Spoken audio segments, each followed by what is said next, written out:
But the demand by the DA, as articulated by their leader, Mr. John Steenhuisen, after the post-cabinet briefing, indicates that their issue with VAT, and by the way, there was no dispute on the 3rd of March, their issue with VAT has nothing to do with their interest in protecting the poor. Their issue with VAT is because they're always interested in making sure that we don't achieve the transformation gains this country has set themselves to. It's about politics. It's about the BILA Act that seeks to make sure that children have access to schooling and better in the areas where they reside. It's about BILA that makes sure that children can have access to early child development learning. It's about NHI that demands that all South Africans must have access to basic and quality health care. It's about those gains that have been registered that they want to reverse. And to reverse those, they will start with the Expropriation Act. So South Africans should not be fooled that when the DA says they're opposing a VAT increase. No, everybody had signed on the VAT increase and say, let's mitigate, let's get the growth things. And those things that we said must be done have been done.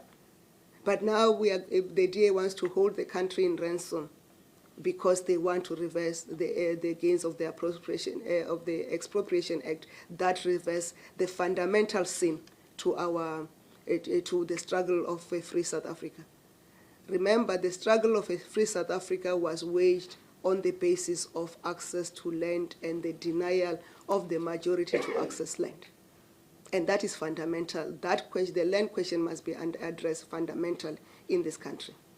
And the DA are fully aware that our implementation of the Expropriation Act will abide by the provisions of this Constitution. We are a government that has always upheld the principles and objectives of our Constitution. Cabinet welcomed the ruling by the Republic of Malawi's Chief Resident Magistrate Court that Shepherd and Bushiri be extradited to South Africa to stand trial on multiple criminal charges, including rape, contravention of the Financial Advisory and Intermediary Services Act, the contravention of the Banking Act, and contravention of the Immigration Act, and violating their bail conditions, amongst others. This ruling shows that no one can run away from the rule of law and also reaffirms the judicial independence, international cooperation, and mutual trust between the South African and Malawian legal institutions. We are aware that the Bushiris have indicated their intention to appeal. However, we are confident that we have a strong case against them, and South Africa stands ready to collaborate with Interpol to coordinate their transfer and logistics to ensure that they are brought to South Africa to stand trial.